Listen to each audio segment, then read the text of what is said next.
Nobody asked for a Rey Skywalker movie filled to the brim with feminism and political messaging, but now we're hearing that things aren't going so well behind the scenes because Daisy Ridley and Charmin Obaid-Chinoy's new Jedi Order screenwriter has exited this Star Wars movie, and it seems that it is indefinitely delayed. It says a new report claims that Lucasfilm is seeking another new screenwriter for its new Jedi Order film that is expected to star Daisy Ridley. Now, it is confirmed that the original screenwriter who was a part of this project did abandon it. It was added Lucasfilm is now hunting for a new writer, which almost certainly means the film will not be ready by December 2026, the date Disney has staked out for a new Star Wars release. Now, it is 2024, almost the end of 2024. They would have had to have started filming in early 2025 to mid 2025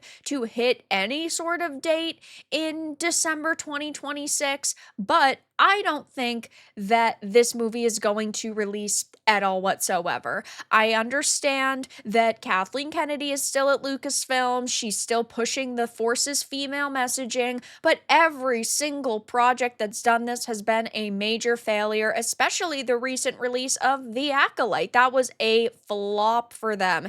It did terrible numbers. Nobody's talking about it now, and all of those little petitions made by the people who just want to shill for Disney did not work out. They did not affect the outcome for this show. They were not able to turn the tides at Lucasfilm. And if they decided to actually go ahead with this Rey Skywalker movie, I think it'd be a complete and utter nightmare simply because it's not like they're going into it just trying to tell a really good story that happens to feature a lead female character.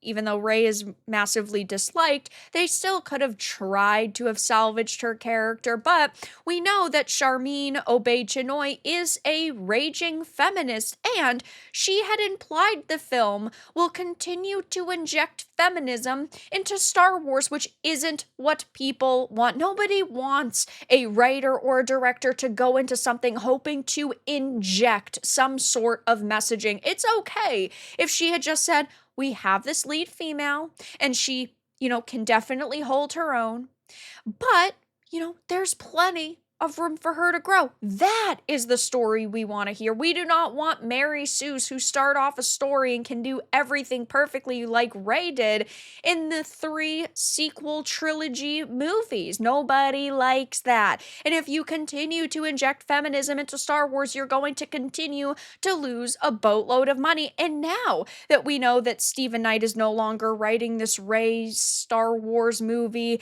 and it's going to be indefinitely delayed, people are pointing and laughing. People are being brutal, saying at least they decided to write a whole movie before the start of filming this time, which, yeah, is true. I mean, we know for the sequel trilogy, they basically just were winging it, and that is probably another reason why the movies were so bad. Oh no, the movie nobody asked for is getting delayed. Good, I hope it gets canceled. Finally, some good news out of the Star Wars camp. Not sure who's luckier, Stephen Knight or Star Wars fans. Yeah, I mean, he really dodged a bullet, and if this does get canceled in totality, it is a major win for Star Wars fans because the trilogy that she was a part of was just truly terrible. Nobody wants to write it. Nobody wants to see it. Nobody in their right mind wants to direct it outside of that out-of-touch buffoon. Yeah, I mean, when you have a slew of people saying they don't want it, saying they don't want to write it, or even be affiliated with it, maybe it's best to just let it die, bury it, set it and forget it, because this isn't going to be some massive financial success for them.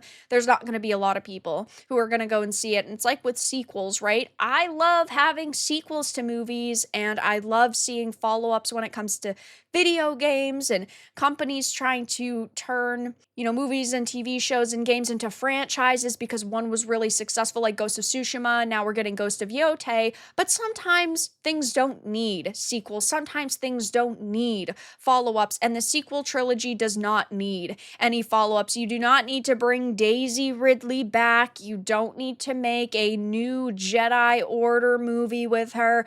You need to move on. You need to forget that the sequel trilogy even exists if you want Star Wars to make money again, and you need to drop the Force's female feminist bullshit. There are not really many fans at all out there who actually want this, again, except for the massive Disney fans, and even they did not show up in droves to see these movies. So I will be keeping my eye on this to see if anybody else becomes attached to it, and if Lucasfilm makes a statement saying, oh, it's still going to hit this release date, which press X to doubt. But for now, that's all that I really had to discuss in this video. Let everyone know your thoughts in the comments below. If you enjoyed this, give it a like, and if you didn't, give it a dislike. I appreciate your support either way, but I'll talk to you all again in the next video really soon.